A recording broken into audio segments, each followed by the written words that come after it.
Hello, हमें question given है, हमें दिया गया है, हमें इसका ना ग्राफ ड्रॉ करना है। का हमें ग्राफ ड्रॉ करना है, तो मैंने आपको इसके पहले वाले क्वेश्चन में दो तरीके से बताया था कि कैसे कर सकते हैं।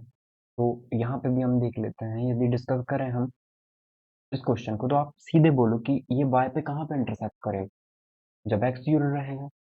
अरे y एक्सिस पे x जीरो रहेगा हमारा, तो x जीरो रहेगा मतलब y इक्वल टू -2 पे ये जीरो रहेगा। तो हम ऐसे, यदि मैं रफ एक डायग्राम बनाऊं और आपको ड्रॉ करके दिखाऊं, सॉरी, यदि मैं इस ग्राफ को यदि आपको ड्रॉ करके दिखाऊं, तो आप बोलोगे कि y की वैल्यू मतलब जब x जीरो रहेगा तो y की वैल्यू कितनी रहेगी, -2। मतलब y को ये इंटरसेप्ट करेगा कहाँ पे, -2 पे। एक ही पॉइंट है जहाँ पे ये इंटरसेप्ट करेगा, ठीक है। लेकिन ये x को दो जगह जीरो हो रहा है। कैसे? एक तो ये -2 पे भी जीरो होगा और ये +2 पे भी जीरो हो जाएगा। कैसे हो जाएगा? क्योंकि x की दो वैल्यू पॉसिबल है, एक तो -x, क्योंकि देखो मॉड जब हटेगा तो एक तो -x आएगा या तो +x आएगा। मतलब x की वैल्यू या तो -x हो सकती है या +x हो सकती है। ये -2 तो चेंज होने वाला है नहीं।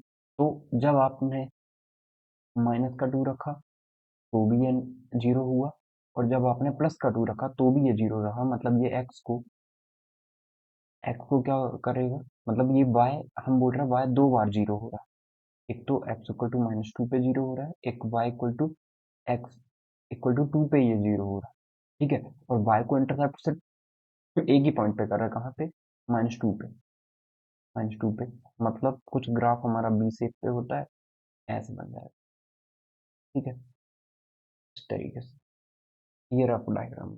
अब यदि आप डिटेल में देखना चाहते हो, जैसे हमने इसके पहले वाले क्वेश्चन पे देखा, एक सेकंड, डिटेल में देखना चाहते हैं तो ये बेसिक जो मैं बता रहा हूँ आपको, हमारे पास दो पॉइंट, हमारे पास दो फंक्शंस हैं, इन पे ही वैल्यू रखनी है। एक फंक्शन को हम दो में ऐसे डिफाइन कर सकते हैं। तो यदि आप, ये वैल्यू कब आएगी, जब आपकी आपके x की जो वैल्यू होगी, जब आप बोलो कि जीरो से छोटी है, जीरो से छोटी है, तो ये वैल्यू कंसिडर करेंगे हम। और जब ये वैल्यू जीरो से बड़ी या इक्वल हो जाएगी, तब हम ये वैल्यू कंसिडर करेंगे, ठीक है। इसके लिए हम देखते हैं कि यदि आपने x की वैल्यू हमें जीरो से छोटी रखनी है, तो यदि आपने -1 रख दिया, -1 रखोगे तो क्या मिलेगा, माइनस का 1 मिल जाएगा। -1 माइनस, सॉरी, -1 रखा आपने तो माइनस माइनस प्लस का 1 हो जाएगा, -2। तो ये वैल्यू आ जाएगी -1, y की वैल्यू -1 आ गई। जब आपने -1 रखा था तो y भी कितना था,